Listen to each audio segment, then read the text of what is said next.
Você tem um deste? Sou louca pelo meu. Na verdade, adoro todas as minhas coisas. Já se perguntou de onde vêm todas as coisas que compramos e para onde vão quando nos desfazemos delas? Não conseguia deixar de pensar nisso, por isso quis saber mais sobre o assunto. E os livros diziam que as coisas se deslocam ao longo de um sistema. Da extração, para a produção, para a distribuição, para o consumo e para o tratamento de lixo. Isso tudo se chama a economia de materiais. Bem, estudei um pouco mais. Eu passei 10 anos viajando pelo mundo, atrás de pistas de onde vêm as nossas coisas e para onde vão. E sabe o que eu descobri? Esta não é toda a história. Falta muita coisa nessa explicação. Em primeiro lugar, neste sistema parece que está tudo bem, sem problemas. Mas, na verdade, é um sistema em crise, porque trata-se de um sistema linear. E nós vivemos num planeta finito. E não se pode gerir um sistema linear num planeta finito, indefinidamente. Em todas as suas etapas, este sistema interage com o mundo real. A vida real não acontece numa página em branco. Interage com sociedades, culturas, economias, o ambiente. E durante as etapas, a vida vai se chocando contra seus limites. Limites que aqui não vemos porque o diagrama está incompleto.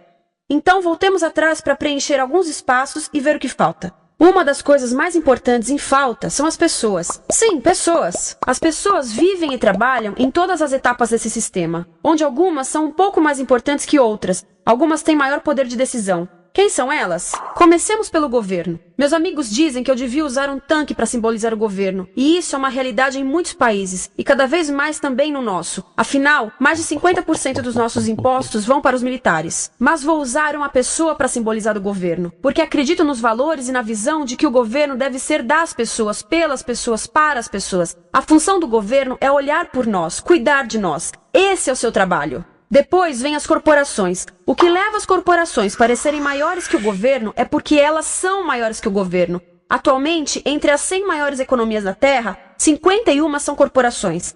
À medida que as corporações foram crescendo, em tamanho e poder, assistimos a uma pequena mudança no governo, como se estivessem mais preocupados com o bem-estar deles do que com o nosso. Muito bem, então vejamos o que mais falta nessa imagem. Começaremos pela extração, que é uma palavra pomposa para exploração de recursos naturais, que por sua vez é uma palavra pomposa para destruir o planeta. A verdade é que cortamos as árvores, arrebentamos as montanhas para extrair os metais, consumimos toda a água e exterminamos os animais.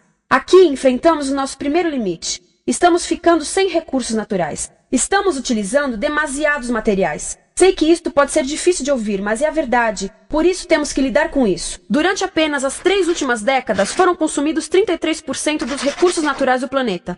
Desapareceram. Cortamos, minamos, perfuramos e destruímos o planeta tão depressa que estamos debilitando a capacidade do planeta para sustentar o nosso modo de vida. Onde eu vivo, nos Estados Unidos, resta-nos menos de 4% da nossa floresta original.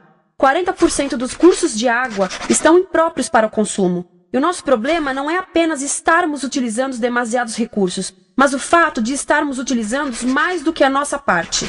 Temos 5% da população mundial, mas usamos 30% dos recursos mundiais.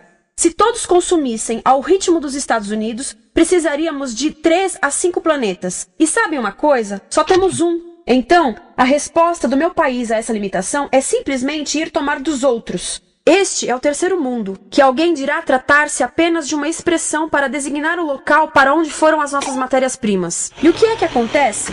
A mesma coisa, destruição do local. 75% das zonas de pesca do planeta estão sendo exploradas ao máximo ou além da sua capacidade. Desapareceram 80% das florestas originais do planeta. Só na Amazônia perdemos 2.000 árvores por minuto, o equivalente a um campo de futebol por minuto. Então, e as pessoas que vivem aqui? Bem, de acordo com esses sujeitos, eles não são donos desses recursos. Mesmo que vivam lá há gerações. Não são donos dos meios de produção, nem compram muitas coisas. Nesse sistema, quem não possui nem compra muitas coisas não tem valor. A seguir, as matérias-primas seguem para a produção, aonde utilizamos energia para misturar químicos tóxicos com recursos naturais para produzir produtos contaminados com tóxicos. Há atualmente no comércio mais de 100.000 químicos sintéticos. Apenas um punhado foi testado para avaliar o seu impacto na saúde, e nenhum foi testado em relação aos impactos sinérgicos na saúde, ou seja, a interação com todos os outros químicos aos quais estamos expostos diariamente. Por isso, desconhecemos o impacto total deles na saúde e no ambiente. Mas sabemos uma coisa: os tóxicos entram e saem. Enquanto continuarmos a introduzi-los nos nossos sistemas de produção industrial, continuaremos a inserir esses tóxicos nos produtos que levamos para nossas casas, trabalho e escolas, e claro, para nossos corpos. Como os BFRs, ou retardantes de incêndio à base de brometo, que tornam as coisas mais resistentes ao fogo, mas são super tóxicos. São neurotóxicos, ou seja, tóxicos para o cérebro. O que é que estamos fazendo usando esses químicos? Apesar disso, os usamos em nossos computadores, eletrodomésticos, sofás, colchões e até alguns travesseiros. Sim, pegamos nossos travesseiros, os revestimos com neurotoxinas, levamos para casa e dormimos por 8 horas com eles. Não sei, mas acho que num país com tanto potencial, poderíamos ter uma maneira melhor de evitar que as cabeças peguem fogo à noite. Sabia que essas toxinas vão se acumulando ao longo da cadeia alimentar e se concentram nos nossos corpos? Sabe qual é o alimento do topo da cadeia alimentar com o nível mais elevado de químicos tóxicos? O leite materno. Isto significa que os menores membros das nossas sociedades, os nossos bebês, recebem as maiores doses de químicos tóxicos das suas vidas a partir do leite das suas mães. Não acha que é uma incrível violação? A amamentação deveria ser o mais importante ato humano de nutrição. Deveria ser algo sagrado e seguro. A amamentação continua a ser o melhor e as mães devem amamentar, mas nós deveríamos proteger esse ato. Eles deviam protegê-lo. Eu pensava que zelavam pelos nossos interesses. As pessoas que mais sofrem com esses produtos químicos são os trabalhadores das fábricas. Muitos são mulheres em idade reprodutiva, que trabalham com toxinas que afetam a gestação, carcinogênicos e muito mais. Agora eu pergunto, que tipo de mulher em idade reprodutiva trabalharia num emprego deste, exposta a estas toxinas, a não ser uma mulher sem outra alternativa?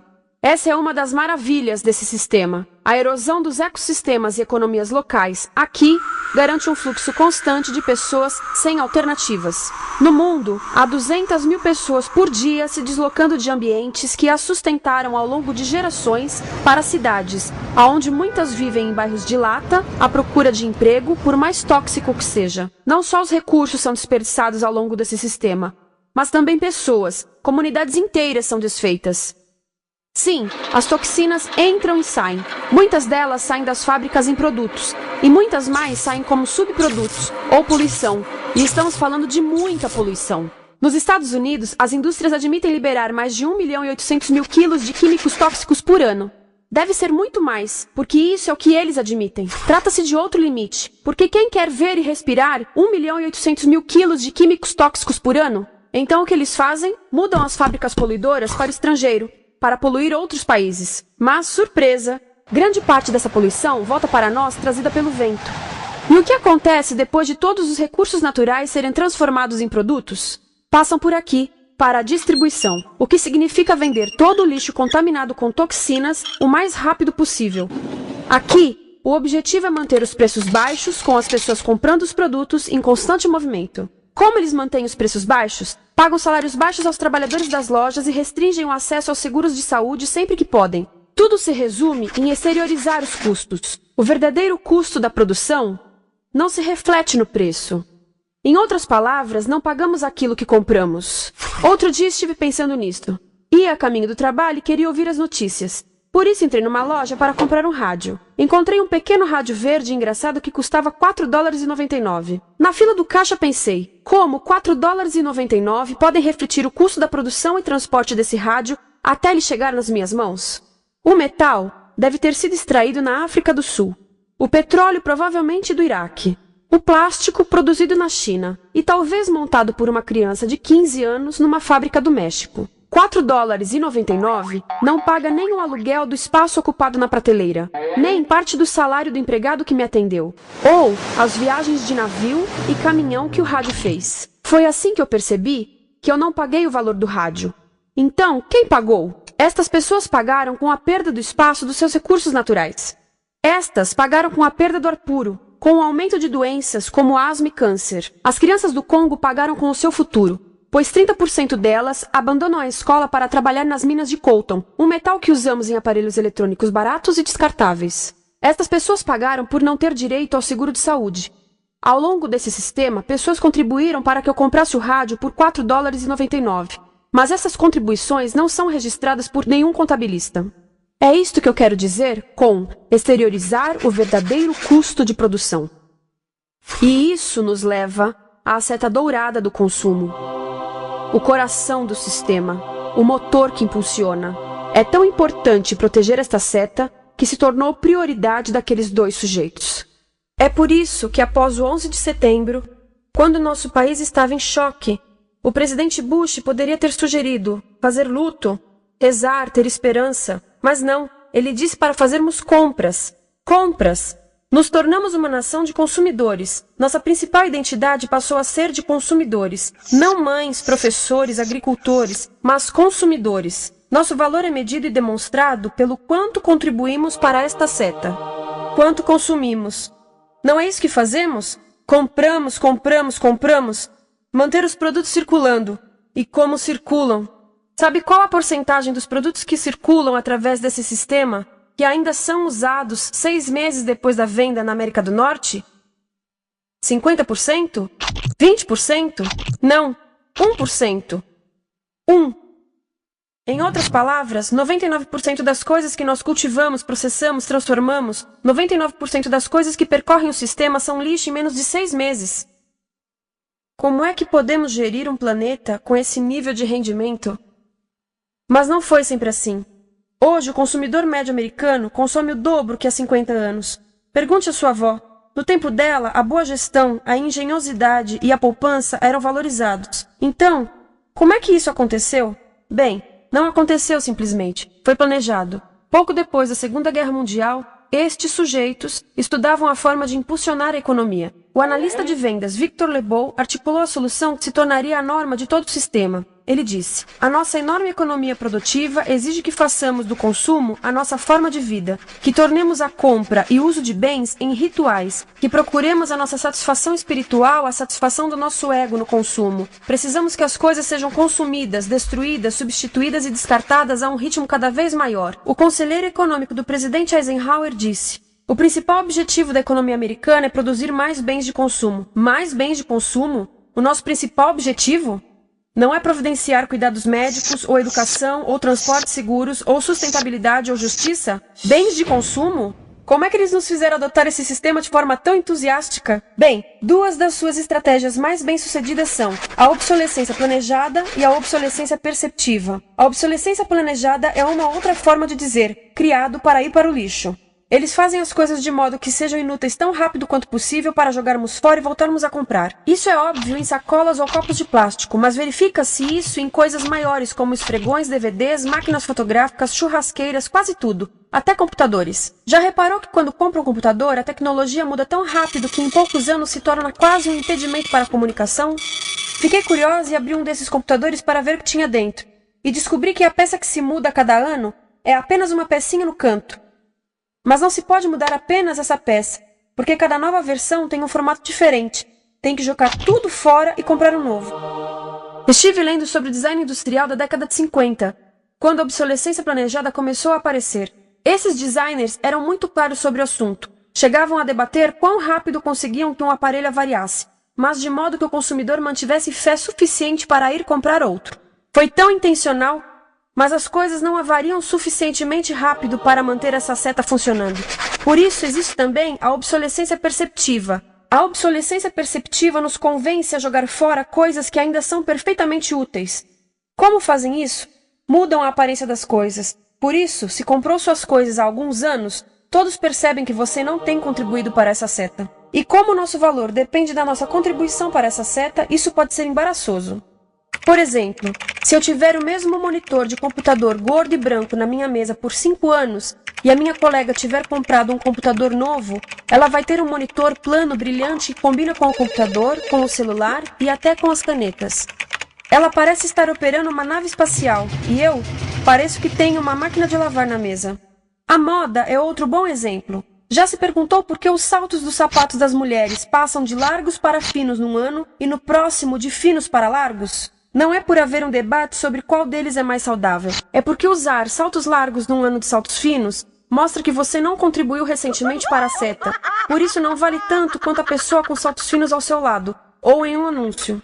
É para comprarmos sapatos novos. A publicidade e a mídia em geral têm um papel importante nisto. Cada um de nós nos Estados Unidos é bombardeado com mais de 3.000 anúncios por dia.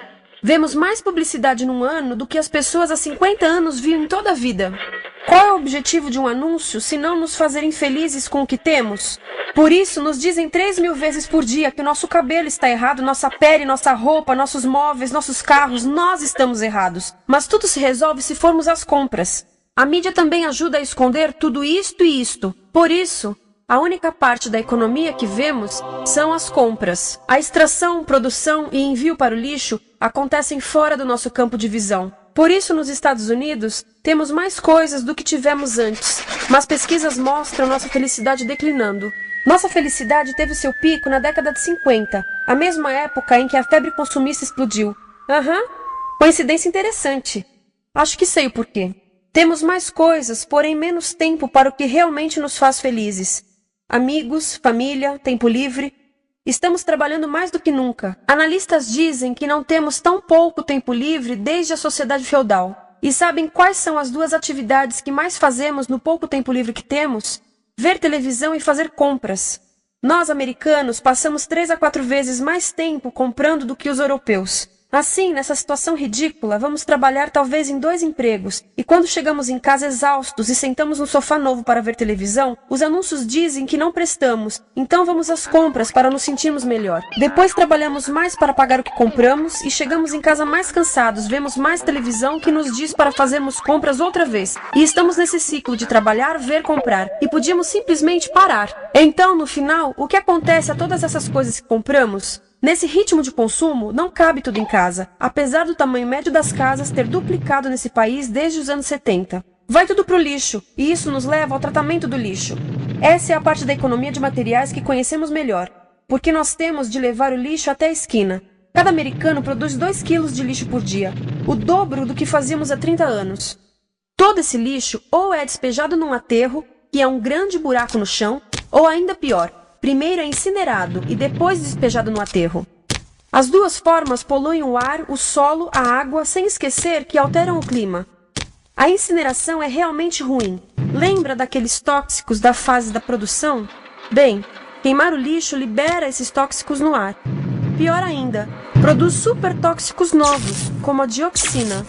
A dioxina é a substância mais tóxica feita pelo homem, e os incineradores são a principal fonte de dioxina. Isso significa que podemos parar a principal fonte da mais tóxica substância conhecida e feita pelo homem, simplesmente parando de queimar o lixo. E podemos parar hoje. Algumas empresas não querem criar aterros e incineradores aqui. Por isso, também exportam os resíduos. Então, e a reciclagem? A reciclagem ajuda?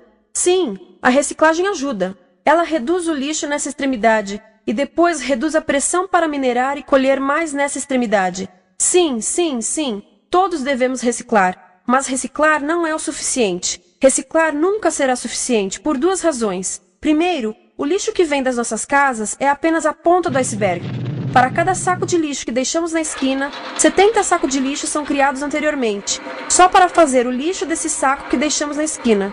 Assim, mesmo que pudéssemos reciclar 100% do lixo das nossas casas, não se chegaria ao coração do problema. Além disso, grande parte do lixo não pode ser reciclado, ou porque contém demasiados tóxicos, ou porque é criado de início para não ser reciclável, como aquelas caixas de suco, que têm as camadas de metal, papel e plástico, todas coladas. Não dá para separar essas camadas para reciclá-las. Como se vê, é um sistema em crise. Por todo o percurso, estamos batendo em limites, do clima em mudança ao decréscimo da felicidade. Simplesmente não está funcionando. Mas a parte boa de um problema tão generalizado é haver tantos pontos de intervenção. Há pessoas trabalhando aqui salvando florestas, e aqui na produção limpa. Pessoas trabalhando em direitos do trabalho, em comércio justo, em consumo consciente, no bloqueio de aterros e incineradores. E muito importante, em recuperar o nosso governo, para que seja realmente pelas pessoas e para as pessoas. Todo esse trabalho é criticamente importante, mas as coisas vão realmente começar a se mover quando enxergarmos as ligações, quando enxergarmos o panorama geral. Quando as pessoas ao longo do sistema se unirem, poderemos reivindicar e transformar esse sistema linear em algo novo, um sistema que não desperdice recursos ou pessoas. Porque aquilo de que precisamos nos livrar é da antiga mentalidade de usar e jogar fora. Há uma nova escola de pensamento nesse assunto, e é baseada em sustentabilidade e equidade, química verde, 0 resíduos, produção em ciclo fechado, energia renovável, economias locais vivas, já está acontecendo. Há quem diga que é irrealista, idealista, que não pode acontecer. Mas eu digo que quem é irrealista são os que querem continuar pelo velho caminho. Isso é que é sonhar. Lembre-se que a velha forma não aconteceu por acaso. Não é como a gravidade que temos que conviver. As pessoas a criaram, e nós também somos pessoas. Por isso, vamos criar algo novo.